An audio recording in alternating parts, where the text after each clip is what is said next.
for national ID. Tagal yung linya, mahaba, tsaka paano sulit.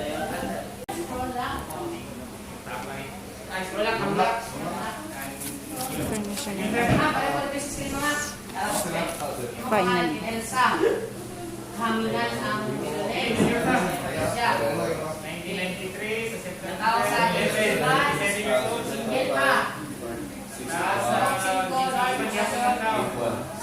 Guys, bawal sumot ang mga ganito. Bawal pipito. Yung may accessories hindi pwede.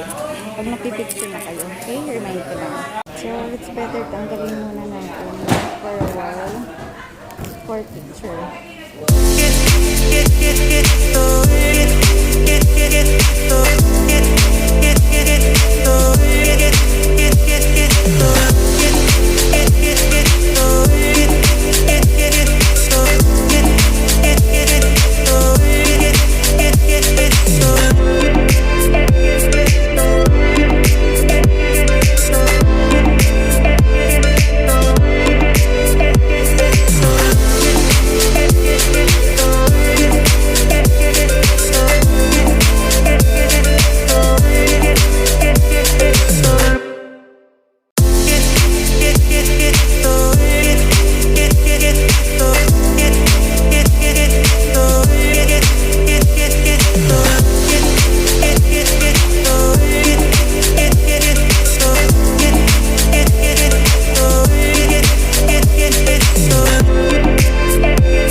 Finally. Tapos na ako. Yan, ito na yung para sa national IDs. Dapat hindi daw to iwala kasi mahalaga nga yun. Tsaka kanina nakakatuwa kasi pinapili ako ko yung buko ponytail o ibuhaghag ko. Hi! Si Kagawan. Ayan. Kasi nga parang kailangan ko magpadali kasi yung mama ko kailangan din pumunta doon. So, ayan, nakakatawa. Ang pangit ko sa picture. Nakilala na mukha ko doon. Of course, at least natapos na, di ba? Yan, 20 na yung simbahan namin. Yan, pauwi na ako. Tapos, sana okay na, di ba? Yan, pauwi na ako sa amin kasi parang naghihintay sa akin doon.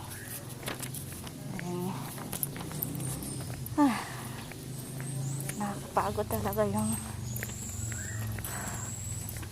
lakad ka nakaupo ko na doon. Sobrang enjoy naman ka ito pero kasi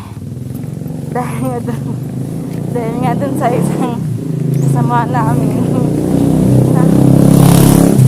sobrang ingay, ang daming yung chika. So ayan na nga yung mga nangyari dun sa loob ng room kung saan ginagawa yung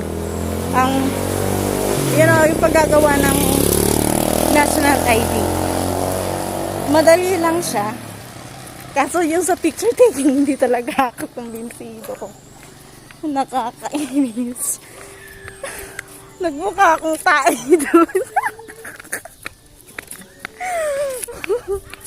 No, ewan ko na lang. Pero okay na at least may national ID na ako sa susunod, diba? Kasi kailangan daw yun sa yung mga valid IDs. Kailangan ko talaga ng ganun. Ayan, ito. Nandito na ako sa bahay namin. Yeah, thank you for watching.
What?